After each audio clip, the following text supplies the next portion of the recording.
What if I told you that everything you want and everything you want to be begins and ends with love?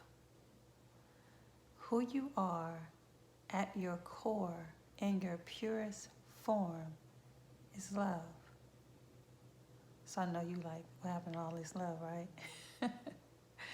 So today in this video, I'm going to talk about what self-love is and why it's important that we have it. So before I get started, I just want to tell you a little bit about myself. My name is Tawana T. I'm a nurse. I'm a mom of 2 beautiful daughters. I'm an author of a workbook journal called Paint Yourself Beautiful. And I'm also a self-love coach. Love by definition means a deep feeling of affection. It also means a great interest or pleasure in something, or you love someone or something. Time magazine did an article and they said that love shouldn't even be equated to a feeling, but it should be equated to an enactment of an emotion. And to love means you just act or feel lovingly. Another source said that love is a complex set of emotions and behaviors and attitudes that's associated with deep affection and protectiveness and warmth and respect for another person. But in all those definitions, love seems like it has something to do with someone else or something else. Self-love. What does that consist of? It's taking an honest assessment of your life and discovering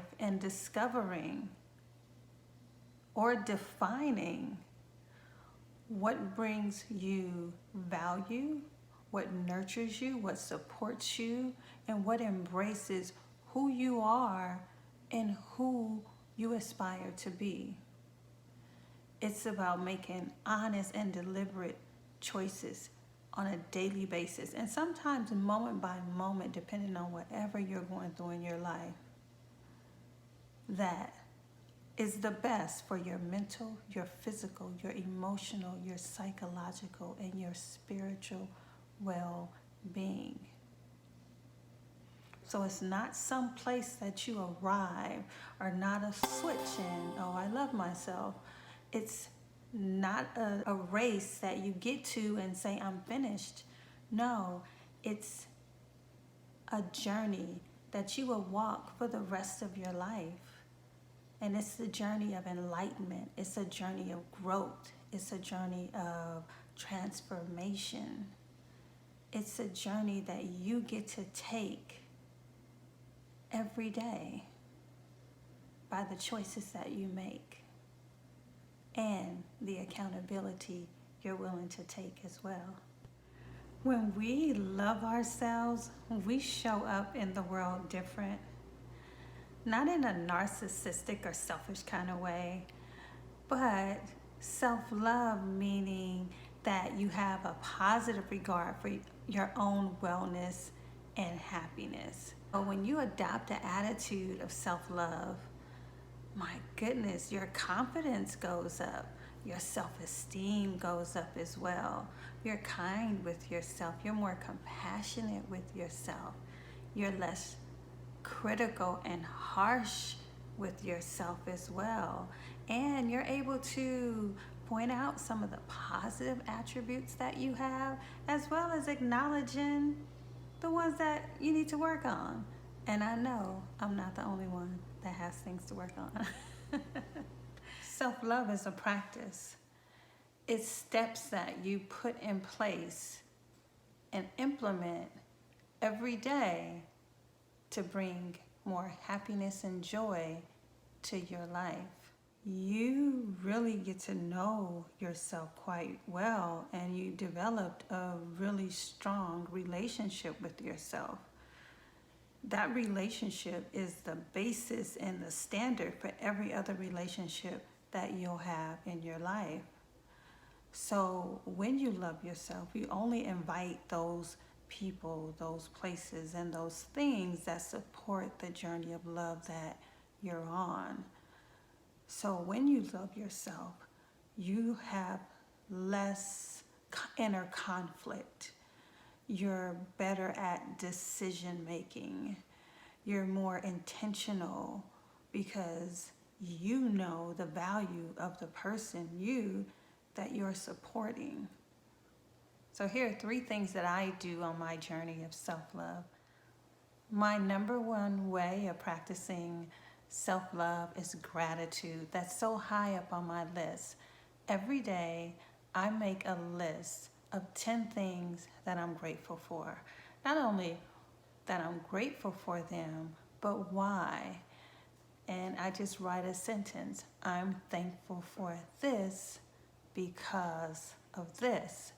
And when you set that mindset the first thing in the morning about the things that you're grateful for, the things that you're happy about, the things that bring joy to your life and why, and you go out with that mindset, you set the intention of gratitude for your day. Another thing that I do is I practice alone time. There was a time where I was ripping and running the streets. I always had something to do, somewhere to be, somebody to see, and I would feel weird when I would be at home by myself. And I did not like to be alone with my thoughts because at that time I had a pretty messed up self-image and my self-love was not on the radar at all. So being left alone with your worst nightmare, which was my critical self, I would just do things just so I didn't have to hear it. So now I do spend time alone because I have listened. Yes, I listened to that voice and I quieted that voice, but I had to first listen to it and say, like, is what you're saying true or is it not true? I started doing things that I enjoyed, and that's how I incorporate self-care. If it may be taking a walk, going on a hike, just journaling or going to the beach and listening to the waves or watching the sunset, having my favorite smoothie. I love a smoothie. But spending just time to see what you like, what brings you joy, what excites you, just on your own. The third one I would say for me is being kind and compassionate with yourself. When you can be kind and compassionate to you, it is very easy to extend that kindness and compassion to other people, but it starts with you. The same way that, you would talk to your very best friend that you love in the world and they made a mistake. They didn't use their best judgment and they're down on themselves and I'm stupid, I'm this. You wouldn't jump on the bandwagon and say, yeah, you sure are, you're so stupid. You wouldn't do that. If you would, you probably wouldn't be friends. The same way you would still be encouraging and inspiring to that person during that time. We have to learn how to do that for ourselves.